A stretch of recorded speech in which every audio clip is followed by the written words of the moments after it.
know y'all said she not set up and she's trying to gather it together. Let me see. I'm not supposed to begin for another 2 minutes. But I thought I would pop on anyway and just introduce myself. And but I will give, what is this little button here? Oh, we don't want to share anything. I'll give everybody a few more seconds to come in. But in the meantime, if you have any questions, anything for me that you want to know as I'm going along, I want you to please let me know. Please let me know if there's anything, if there's any questions. Listen, matter of fact, let me see here. All right. Mute my chat up so I can see you if you're coming in. But I wanted to just share something with anybody that's coming in. Anybody's looking, I want you to know that what you see is what you get. And I may be over the top, but it is really who I am. And if you notice my voice goes in and out, I'm going to be drinking some water. Yes.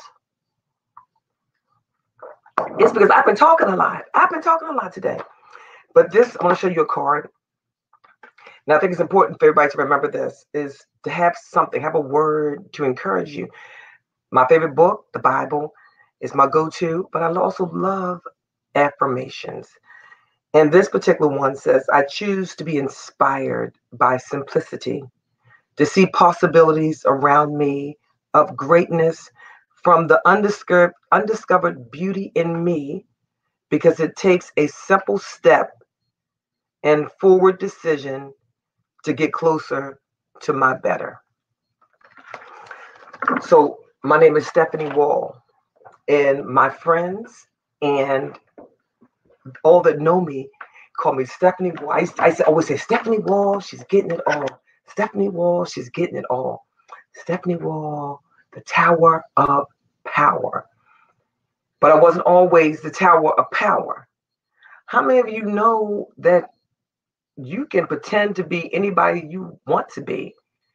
How many of you know that I don't care how much education you have, I don't care who you know, I don't care how many houses you have. Hey there. Hey, LaKesha. Am I too early? Am I too early? If not, look, I'm just rolling with it. But how many of you know that it doesn't matter all these outside things that you have? It doesn't matter who you know. It don't matter what school you went to. It doesn't matter what kind of car you drive. It doesn't matter what kind of house you live in. No matter if you know the Bible from Genesis to Revelations. It doesn't matter. None of those things matter if the inside of here and inside of here, it's not well. Listen, I want you to roll with me. I'm going to give you a story. I'm going to give you many stories. You'll hear many stories from me, but this story is my story. You all have heard it said many different ways, but I love this one because I keep saying it because I love it. It speaks to my spirit, and that is this. Dr. Cheryl Wood says, I know you probably have heard from her today, but Dr. Cheryl Wood says that your story is about you, but it's not for you. That resonates with me, and you'll understand why as I share a little bit about my story. So ride with me on this journey. So imagine this. I stand, if I stood up right now, I stand with no shoes on. I stand 5'10". Now, I went to the doctor's last, they said I was 5'9". At that point, I was like, what? I was 5'11", now I'm 5'10". What? But anyway, I'm 5'10". 5'10", I retired after 20 years as law enforcement professional. So I retired as a lieutenant with our local police department after 20 years of service. Well, during that 20 years of service, in the early years of those 20 years, there was Officer Stephanie Wall, along with in a room with my peers. I got my little training BDUs on. It was a training day all day. It was one of the longest days ever. I'm in there. We're laughing. As we like to say, Kiki Ken. It's the end of the day. We're tired. We got one training left to go. So I'm in the room and I'm laughing. I'm talking to my friends. It's a room full of males, mostly white males, but mostly males and a couple of females sprinkled in. And in the front of the room, I see one of my friends, Benita. She's also a police officer. So she's standing in the front of the room and I'm like, I'm thinking like, what's Benita doing in the front of the room? But more importantly, why are all these people, all these instructors lining the back of the rooms? Why are they back there? I mean, I looked at them and I was like, whatever. So, keep it moving. This is the last training, whatever it's going to be. Let's go. Because we've been up and down shooting at the range and self-defense. I'm tired. I just want to go home. At some point, they called the room to order. And when they called the room to order, they were like, listen, today's training is going to be about domestic violence. Now I'm going to pause here. You're thinking, what's the significance of that? Well, here's the significance. Nobody in that room knew that I experienced domestic violence. And up until that moment, I didn't know that it was going to be an issue. Play. Push play. Back to the story. The session begins again. Benita's telling her story. She's telling her story in great detail. Now, Benita and I have been friends for like almost 20 years at that point, prior to me becoming in law enforcement. She was a dispatcher. She's telling the story, and all of a sudden, I can't breathe. All of a sudden, I can't breathe at all. And the room was like it was closing in on me, and I was like, oh my. I'm sitting there, I'm looking down, I'm looking up, I'm looking down. It's like, and I'm wiping the back of my eyes, with my hands, with the back of my hands, because I have no tissue. Who would expect to cry? There's tears running down my face and into my mouth, and I'm like, what is going on? I'm looking at Benita, I'm looking at the door, I'm looking at Benita, I'm looking at the door, and finally, I'm in the middle. See, I'm sitting smack dab in the middle of the room because this is where I like to sit. I want to be close to the front because I want to see and absorb, and I don't want to be the person that watches the speaker and doesn't pay attention. I want somebody to watch me if I'm standing in the front of the room, so that's why I'm sitting there. So there I am. I'm stuck. You could hear a pin drop because you see, in this room, it was not only me, but most of the people in the room, they were also people that she had went to the academy with. So they were very familiar with her. So they're stuck. They're like, oh my God. They're like, oh my God. So they can't hear. I'm just tears. I can't stop the tears. And I'm looking at her, and finally I look over to my left, and there's another friend, another Black female. She's looking at me and she's mouthing, like, what's wrong? And I can't answer her because I feel like I'm sitting there butterball naked. So I just finally was like, oh my, I gotta do something. And I got up and I ran out of the room. I mean, I made a left, I made a right, and I made another left and another right into the bathroom. I quickly scanned the bathroom to see if there was anybody in the stall. And then I was holding on to the side of the sink, and I was like, Stephanie, get yourself together. You've got to go back in the room. They're going to think that something happened. I thought to myself, do they know? Do they know? Do they know that I almost lost my life to domestic violence? Do they know, oh God, they're going to think that my current husband, who's also a police officer, did something. Oh my God, Steph, you got to go back in. Okay, look, you got to go back in because you don't want them to come in here because you're not ready for that discussion. Have you ever had a moment where you had to have a whole quick conversation with yourself and with God? And you had to make a decision, and I mean fast. Ladies and gentlemen, I got myself together because I just patted my eyes, grasped more tissue because I knew it was going to be a situation. So I grasped some tissue and I walked back past the security guard who was at the front desk. The same one I just ran past. I walked back past him, back into that room.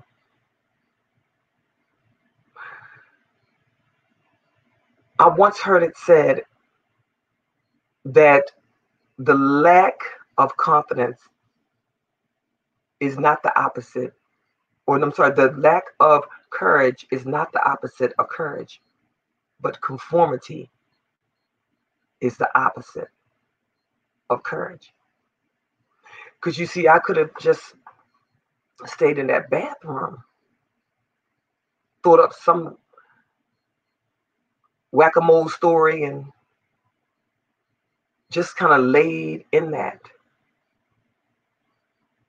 You know, I went back in that room, and I'm going to tell you, I wish I could tell you that I went back in there and I was so strong, but that's not what happened. No.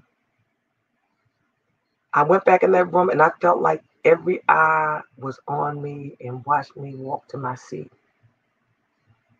I sat back down in that seat, and I sat there with every bit of dignity that I could muster from my mother and my late grandmother, Mildred Myers. I felt like I had to muster all that spirit. Their spirit of them had to ride me into the room. And then I began to cry again. And when it was over, I grabbed all of my stuff. I just ran out of the room, got into the county-issued vehicle, and I began to drive home. I remember the drive. I remember getting in the car and going in that direction. I just don't remember the physical drive. I think, you know, have you ever drive and the car drives itself? I remember holding onto the steering wheel with every might of my being, and I remember thinking, I'm gonna have to quit. I'm gonna have to quit this job. There's no way I can face these people. And then I was crying tears again because I said, not only am I gonna have to quit, my husband's gonna have to quit, because there's no way he's gonna be able to face these people. He's been a police officer here longer than me. Oh my God. I get home and I pull up and I get in the garage, and I'm telling you, I'm sitting in the garage. If you ever been married and you seen your spouse and they didn't say a word, but you knew the moment you looked at them that they'd been crying or that something was wrong, just go ahead and give me a wave or let me know, yeah, girl, I know what you're talking about. But listen, I came in the house a little slow, and I know he heard the garage door go up. And so he opened the door. I was like, baby, like, come on in. And when I got in, I felt like the teacher on Charlie Brown, because I know all he heard was wah, wah, wah, because I was like, baby, I'm just crying, and I'm telling him the whole story. And I mean, I ran down, I made a fool of myself, and I was just crying. And I mean, blah, blah, blah, blah, blah. And when I got done, you know what he said to me? He said, baby, I know your story, and I love you. He gave my words back to me. He said, baby, don't let anybody steal your power. And he didn't remind me why I became police in the first place. He's like, baby, I'm there. I work with you. You became a police officer so that no one, that you could stop people, but that no one would have to go through what you went through. Ladies and gentlemen, you see what people didn't know until I told my truth. You see, my mom's gone. But I don't know if you've ever experienced it, but if you're a parent, but if you ever had to go to a hospital and see your child, but you don't recognize them because somebody decided that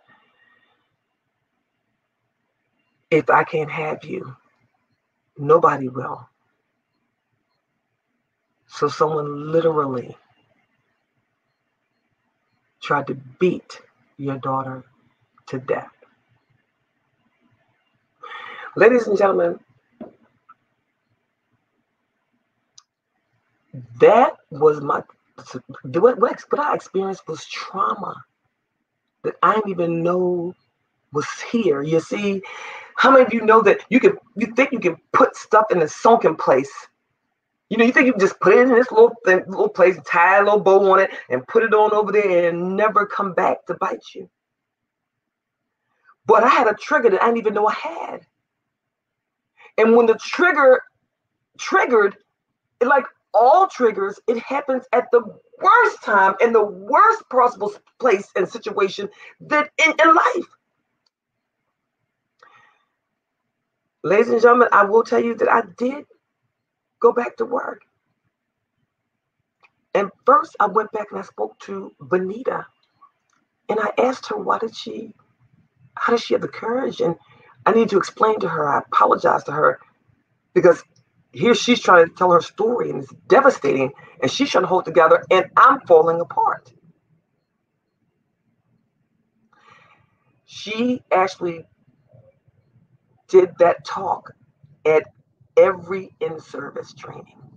And I has to be about 12 or 13 of them. So can you imagine too? So she did, we're a little less than 500 people in this agency. Well, in that agency, I'm retired now. So you told that story to every person in the agency. And she explained to me that she had that experience, like people were crying and just in words throughout every presentation. And she was like, Steffi, I tell my story to set myself free. And she said, I don't even know what your story is, but I know you have one. So ladies and gentlemen, I want you to know that every time I talk, because you know I do my talk, usually I start my talk out just like this. Ladies and gentlemen, domestic violence almost took my life. And now I'm called to save yours.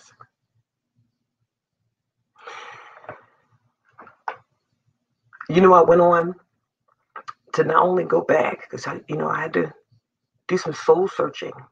I had to go lean harder on my faith than I thought I would ever need to. Baby, you got to go to God. Because sometimes, he must let you down. I let myself down. Shame and blame is a terrible thing. It will keep you from growing. It will keep you from your purpose. It will keep you from using those gifts. Because I believed for so long that I wasn't worthy of so much because of so many things. See, that was a layer. That's a layer. So I did what many people don't do. I sought help. I didn't know I needed it. I sought help. I talked to my faith leaders. I talked to a therapist. And the therapist asked me, did I write, did I journal, did I write things down? And I had been. And that journal actually became, I can put my glasses on, became my book.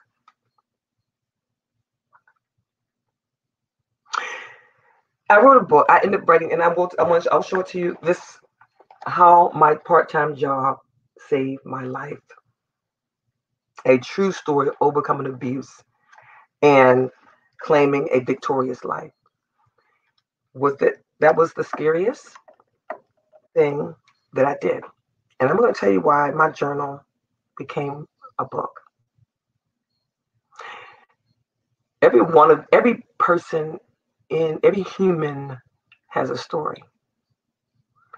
And if I'm honest, many of us have many stories. You have stories upon stories on top of stories. If you have a story, can you just say, hey, I got a story. Let me know if you got a story. Say, yes, I have one. If you've written a book, say, yes, I've written a book. If you told your truth, one of them or all of them in a book, please let me know if you told your truth in a book. I'd love to know. Yes, Helen, you have a story. And Helen, Helen Robinson, have you shared your story? I'm going to tell you, sharing your story, y'all, I'm going to tell you, it's one of the scariest things you will ever do. But let me tell you about when you do it. It releases you from the jail that is self-imposed. My story held me hostage because I was so afraid. I didn't even know I was as afraid of it. Yes. Yes, I know, Helen, it would be amazing. Trust me. Oh, the lives that have been changed from me writing my book. This, listen, this is the second edition. I rewrote. I added to it because you know what? It was such a powerful book in its raw form when I wrote it in 2014 that no matter where I went, people kept saying, I want to know, listen, I need to know the rest of the story. I need to know the rest of the story and what happened next. I need to know about these, who are these people you're talking about? Who these people helped you? How did you do this? And they want more details. Because you listen, you start from where you are and don't think that what you have right now in your heart, what the story you have right now as it is, don't, just what you have right now, but the baby that you're birthing right now is enough. What I wrote in 2014, release, it was scary. It was very scary. I wasn't blessed. I just did it. I just did it. I didn't have a team. I didn't have support. I didn't have the LaKeshas. I didn't have anyone to kind of guide me. I didn't know to get this one to help or to do a little bit more proofreading here. I just went forth. It's one of the smartest things I did because it was scary. And did I have feet? Did I have pushback? And did I have some times? Yes, I did. True story. I'm gonna tell you stories because people don't remember. They don't care. They won't remember anything you said. Bullets and all these things, but they will remember stories. So remember that your story will change somebody's life. You've heard it that your story or something you said or your experience or even you are somebody's medicine. We do people a disservice by not sharing, not necessarily our story, but sharing our gifts. And you're sharing your gift. Your gifts may come in many forms. It may be you talking. It may be your book. It may be you just being present. I didn't think that who I was and those things that made me who I was somebody's medicine. See, I thought that was other people until I wrote this book. So fast forward, I wrote the book. So I ended up doing book clubs and things of that nature, doing as the guest author. And one particular one was life-changing and devastating for me. If I'm being honest, that one shut me down till I didn't want to even. If you didn't ask me about the book, I didn't talk about it. I didn't go forth. I kind of put it on the back burner because I allowed the shame, then what people said to me, to shut me back down in this place, to make me feel ashamed of myself. So you say, Stephanie, what happened? So there I was in this room full of 30 people. Everyone purchased the book. Everybody had the book on hand. I knew all of these ladies in the room, every last one of them. And one of them who happened to be, I'm in a sorority, and some of these ladies were also in that same sorority, and one of them looked at me and was like, Stephanie, what made you tell that story? I would have never told that story. That was the first thing that chipped away at my courage that I had. Second, I would have never let anyone put their hands on me. Right?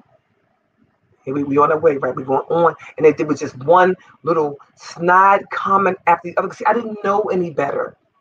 I didn't do any additional research. I didn't know that hurt people hurt people. I didn't know that people that experience trauma in their lives, and particularly domestic violence, sexual violence, any of those horrific things that happen to us, that their self-defense mechanism is to talk about what they won't do or what they won't allow. And they look, have you ever heard this? Oh, it's like you're right. And mental abuse. Oh my God, yes. Yes. And then they'll say, you ever somebody say, "Oh, I'm fat, but I'm not as fat as her." What? What is that? See, that's displaced, right? We're just displacing stuff. But I've learned. So, since then I've done a lot of things. I've got a lot of training. A lot of training, because once you know more, right? I wanted to be, look, I want to be sure that it wasn't just my story, because I learned that there were a lot of different people that were reading my book, and then they coming to me for help. And I wanted to make sure that I was giving them not just my story and how I came out on the other side, but I needed to learn how to ask the right questions. Hi there, Bernice. I needed to learn how to ask the right questions to make sure that I'm giving them what they need. Because sometimes it's hard. It's hard, y'all. Has anybody here ever met someone or seen somebody that experienced or that were going through domestic violence or some type of trauma, and you knew they were going through it, but you didn't know how to talk to them about it? You didn't know how to bridge that conversation. And even worse, you didn't know how to help them. And if on the other side, you are that person, or you were that person, and you didn't know how to help yourself, because that was me. I'm going to tell you, look, there's so many people that were now that tell me, I knew you were going through something, but I didn't know what. I knew you were going through, but I didn't know how to tell you, like, what to say. I didn't want to get involved. I didn't want to, and feel like it was my business. Listen, y'all, listen. Somebody, this person, I begged for the person to kill me.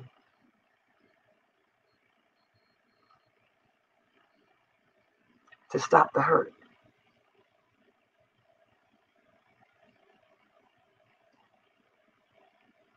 So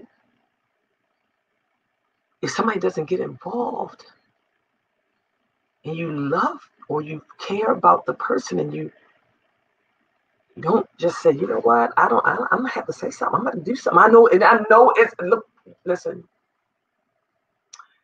I know that sometimes it's hard because we keep going back to the guys or the girls. I know that it's hard because sometimes people get angry and they don't want to talk to you no more because you're in their business.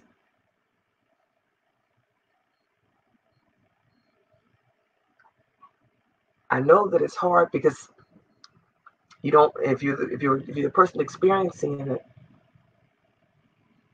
you feel like a failure. I know that it's hard because the person may be the breadwinner. I know that it's hard because sometimes you don't want to break up your family.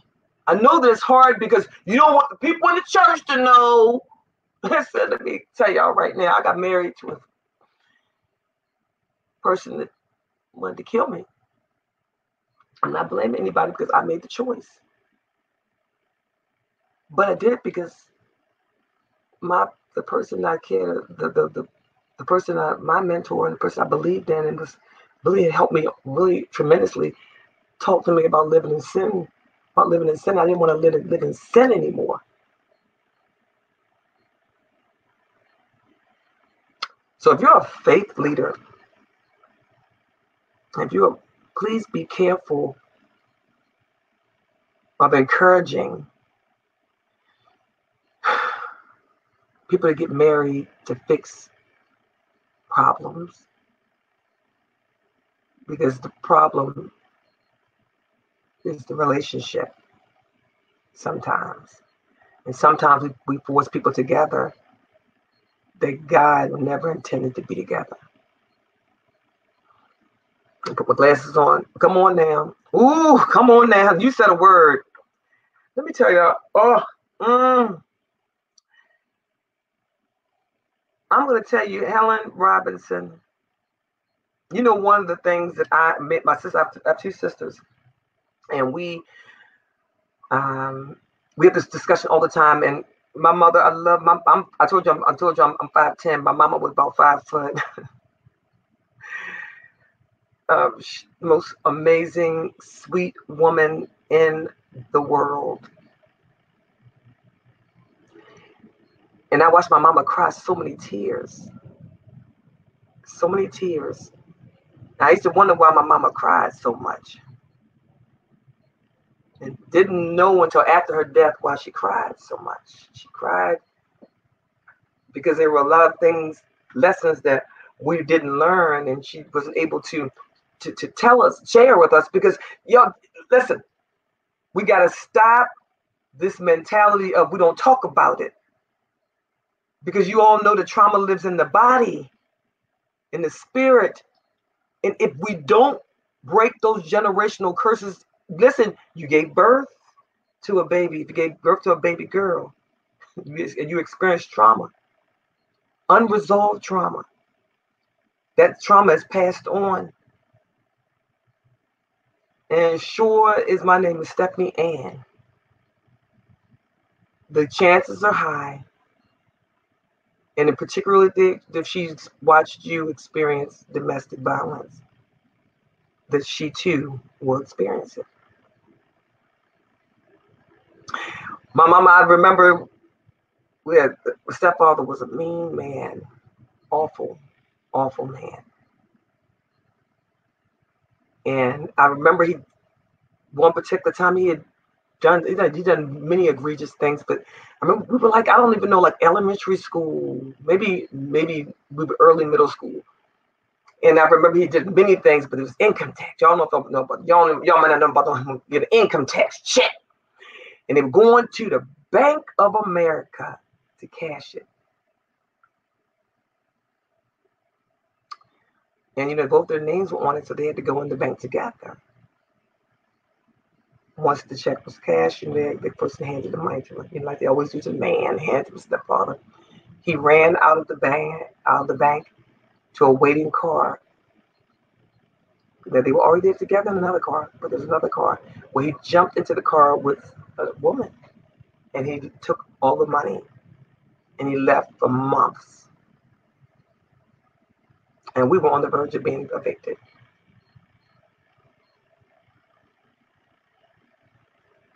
He was gone for months and months and months. And I just remember that their anniversary is on New Year's Eve. So the night before, matter of fact, it might have been like December 30th.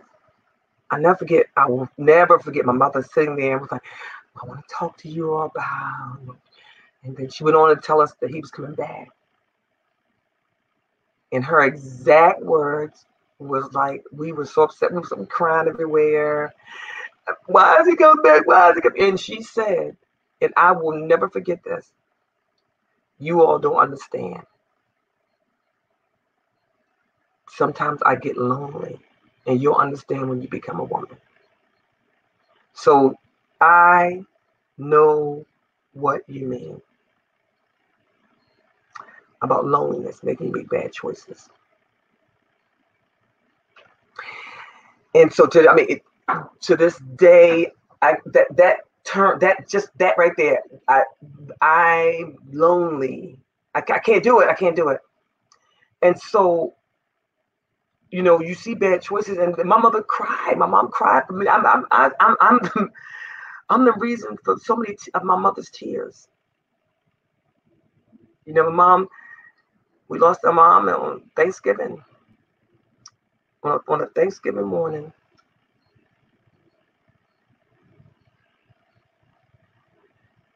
And you know, if you never experience the passing of a loved one, going on to glory, we ain't losing. We know exactly what she is.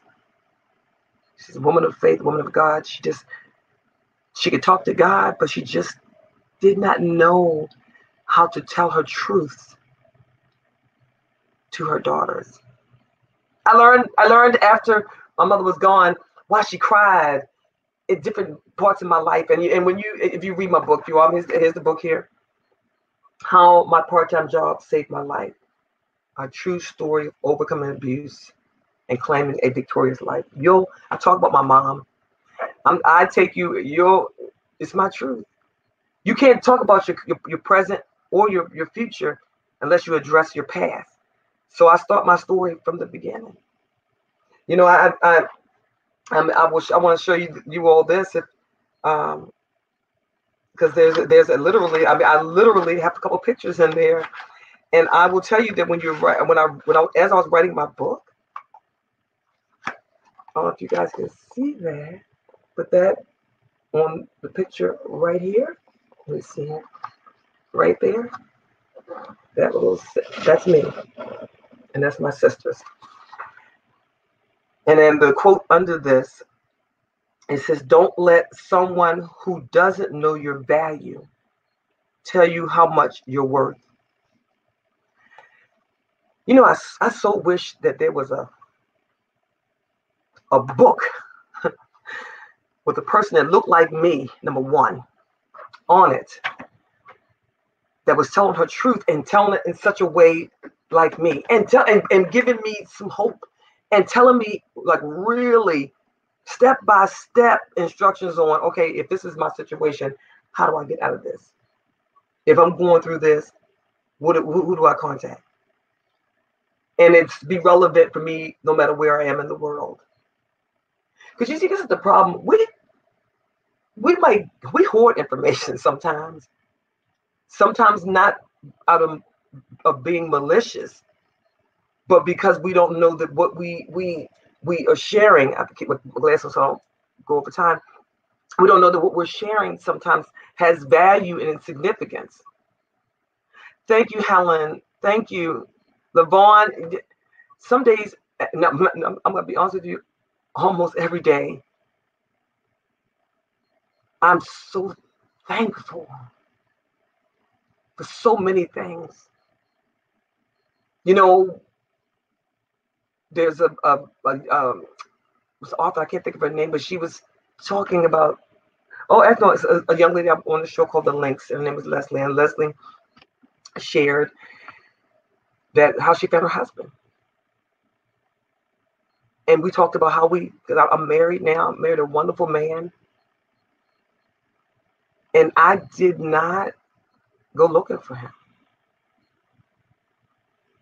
I now know that what you think about, you bring about, what you present, what you're looking for is looking for you. And whatever you get, if you keep doing what you're doing, you'll keep getting what you're getting. So I didn't believe that I deserved more. I didn't believe that I was deserving of someone that would not be putting their hands. I thought that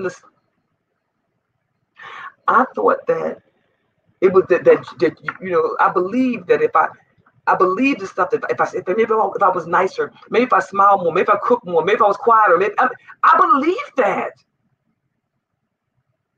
because I didn't know any better. Y'all want to? I swear to you, and I mean, this is no pie in the sky, and this is not just about rethinking the church. I'm going to. This is my truth, y'all. At one point I said, you know what? I got to do something different because now I have 2 sons. And I don't want anything to happen to them. See, sometimes you got to do it. You have to find something, a reason besides yourself to do better.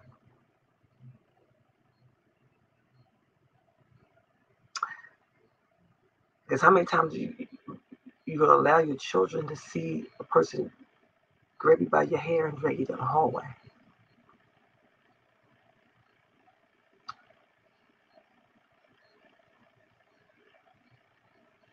I decided to put all my trust in God. And I just prayed to God, God, if there's somebody, I don't know where I'm supposed to be and what I'm supposed to be doing, but this is where I am right now, and I just want to be a better person. I just know there's got to be more, whatever it is that you want from me. There's got to be more for me. This can't be it. Lucille, you can, and I'll put my, you can, if you want to, yeah, I'm chattering. If you'd like to get an autographed copy, you can get it directly from me, and I'll put my website in here, or you can get it off of Amazon. So I'm gonna put my website in here, which is my name. Sorry, I'll put it in the chat here. So speakerstephanie.com.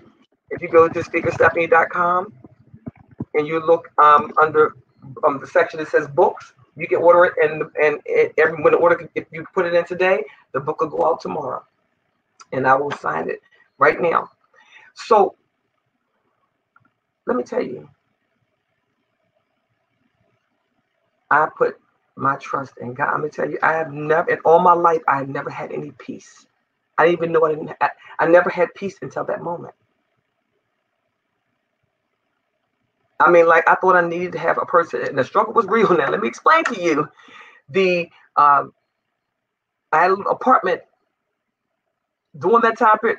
Hard to repossess. I mean, it was rough. It was hard. But yet, when I look back on it, it's one of the strongest times of my life.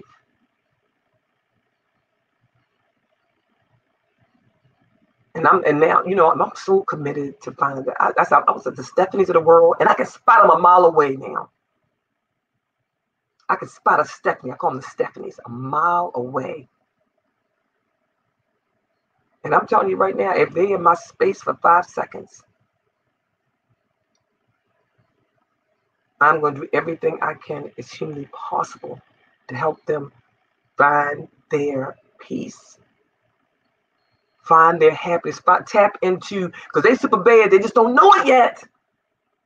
The world needs them and they don't know it yet, but I'm going to help them get there. And that's what I do. And it brings me so much joy.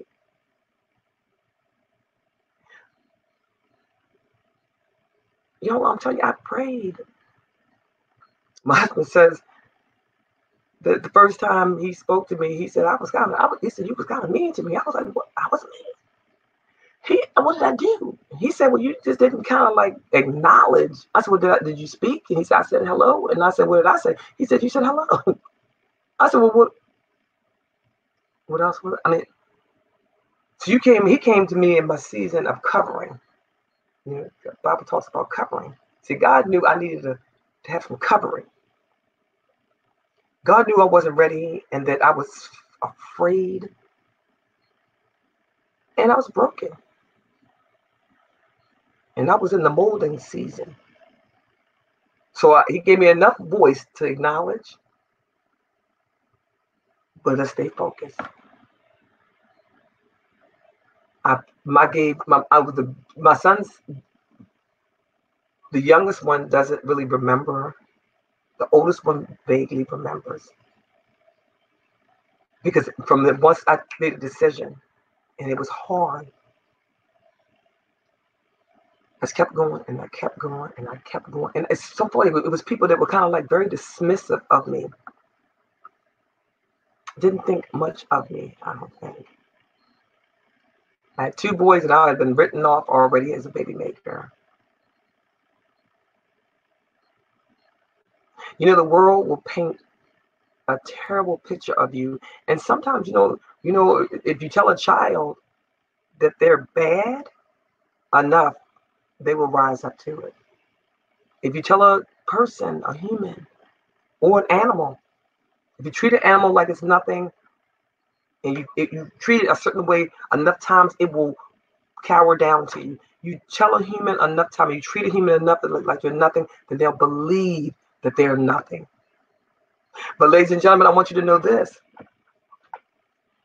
If you tell a child enough that they are great, if you tell a child and you act and you just keep building into their person and they're human, you build into their person enough and you just keep like, you are great, you can do anything, blah, blah, blah, blah. Not just saying it, but you just believe in them and being there and supporting and giving them and just really being present.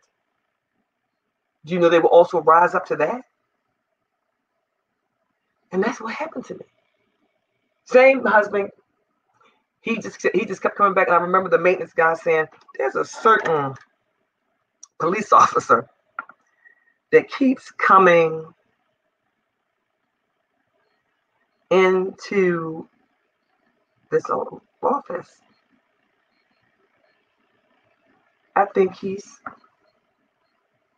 interested. And I was like, are you serious? And so now I started paying attention. He came in another day and honestly, I don't know if maybe if you've ever done this, help me out here. You know, when you know you made a change, you have to change something.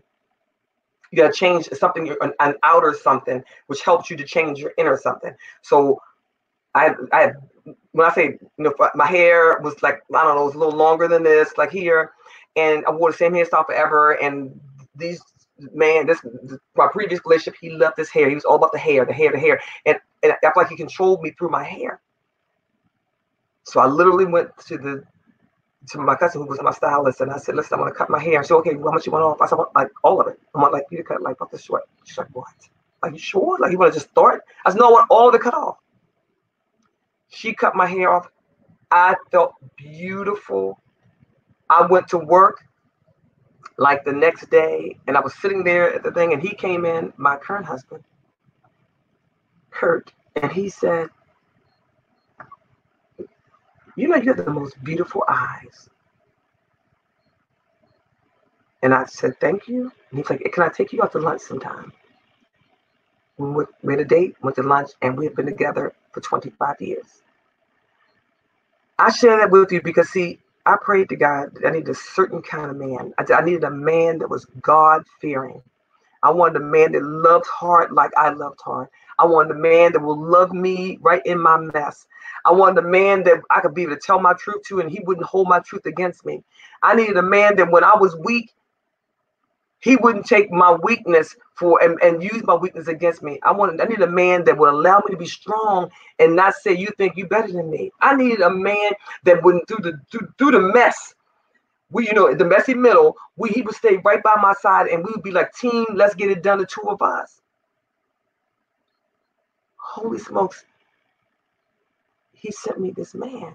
I need a man that will want to hold me real tight and all the way to the end, who still, when the kids are grown and we got grandkids, still think I'm sexy and slap me on my bottom every once in a while. And I know y'all said that's a TMI, but I thought I would throw that in there too. But I needed that. And that's what I have. But I want you to know that abuse of any kind is devastating to the person that is experiencing it. Hey, Lucille, I told you I'm crazy. But I want to tell you that, and I love this quote, and Les Brown says it. I love it. And it's so true. And I want you to think about it. He says that most people do not live their dreams because they're so busy living their fears. That was me. That is me, and that's every one of my clients. You see, I know a lot of women. Because, see, here's the deal. When they ask me, what do you do? I said, I am changing the lives. I'm changing 1 million lives. And when I say changing, I'm transforming. 1 million lives transformed. I wish somebody had reached out and somebody been like intentional about training to say, I want to find women that experience domestic violence, women who've been abused, women who've experienced trauma. Because when women experience trauma, we hide. We think that because we experience those things, it either makes us a turtle, or we go in the shell, or we do the complete opposite and we become that very angry woman. We're angry at the world. And we're so afraid that everything is against us and everybody is against us, and we just won't allow ourselves to experience love, real joy. We don't even think actually that thing is even possible if we're being honest. And here's the deal. it not only affects our personal lives and relationships, right? The intimacy of, I'm talking about, it goes into the job. Because here's the deal: if you don't believe, if your self-esteem is just deflated to a level 0, then you don't think that you're deserving of a promotion. You think that you're not deserving of to go and get that degree that you think you can get, because you think other people can get in there. You think, even if I do get it, what is that going to do? Or you get all of those things and you don't allow yourself or others to celebrate it because you don't think that you are worthy of that. Some of us don't have children. We choose not to have children because we're so afraid to bring children into a world that does the horrific things that we've experienced. Some of us even take our lives because the things we've experienced are so traumatic that we can't even live with it. Ladies and gentlemen, I'm going to tell you that if you don't do anything else, I want you to do these couple of things. You probably heard these things before, but I've got to tell you that, and you'll see it everywhere. But I'm going to tell you, this is my truth. It's going to sound so cliche, but it's a fact. It didn't matter what anybody said or what happened to me, because I'm talking unrecognizable was how badly I was beaten. But that's not what changed me. It was, I finally reached my breaking point, and I realized that I needed to do something different because I was afraid that my kids would get hurt.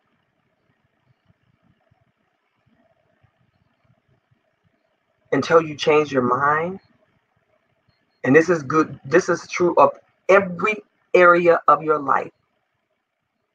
And somebody can, if you could type that in the chat, until you change your mind, which will cause you to change an action, which would then change your circumstances. I don't care what you do. I'm telling you, once I realized what it was, I was like, I just changed my mind. And which means I changed the way I operated, and then my circumstances start changing. And so I just kept adding the same formula to different things. I would add the formula to something else, and it worked there too. Now, was my self-esteem so damaged that I had to keep overcoming? And do you think I don't sometimes things creep in? Every once in a while, the memory of the quite frankly, I call it the assault, but quite frankly, it was attempt murder. The evening, the night, the helicopters and the people looking for me, they can't find me, but in the meantime, I'm being pummeled in the face with a closed fist. It creeps up, and I think about it, and I'm like, Lord. And I immediately go, Father God, I ask you to just remove that memory. Bring me peace and restore my joy. Because let me tell you right now, what I learned, I used to think that, if you didn't know how to quote all the verses in the Bible, that you couldn't go to God. And I quickly learned, it says, this is Father God. You talk to your Father the way you talk to your Father.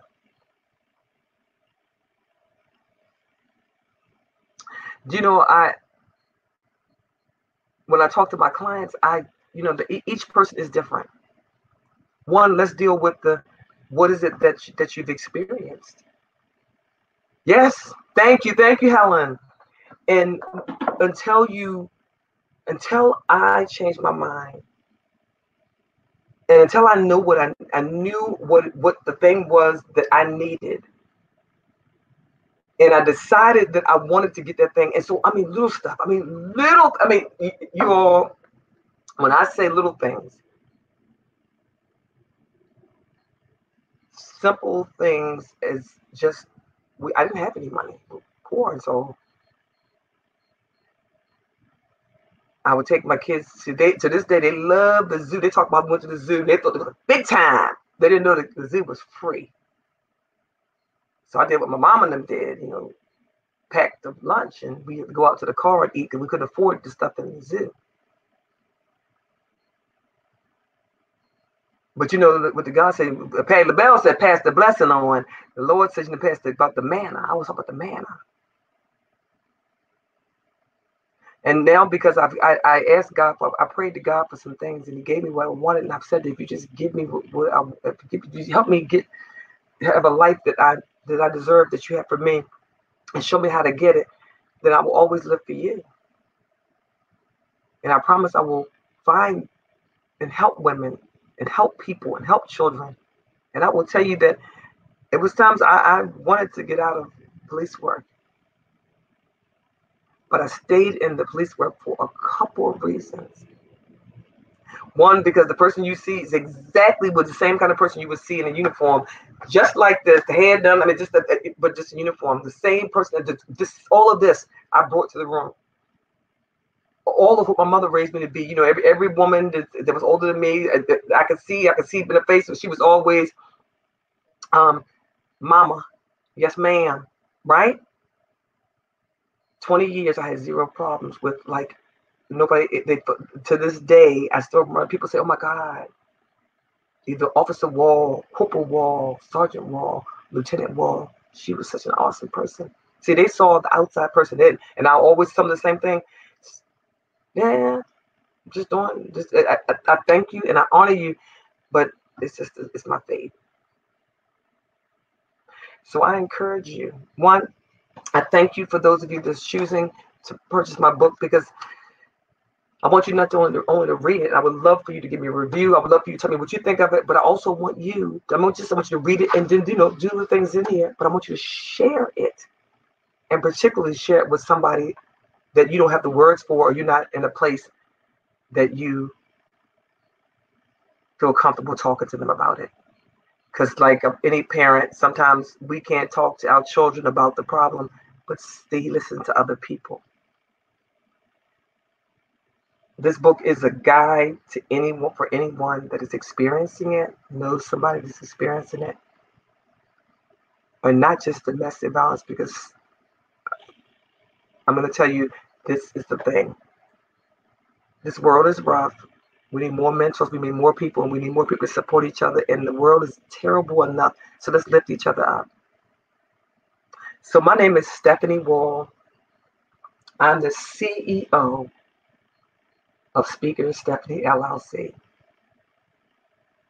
where I help women, particularly women who've experienced domestic violence or some significant trauma, to break down barriers to their success, to break down barriers to their legacies. If that is you, I would love to work with you. You can connect with me by going to speakerstephanie.com. Thank you for honoring me and blessing me by being in the room. May God bless you and keep you. The world needs you, the world needs me, and we need each other. You're great. Thank you all. Bye-bye. Thank you, Helen. Thank you, LaVon. Thank you, Lucille. Thank you all for being here. You're I appreciate you. Thank you. You all know how much you bless me.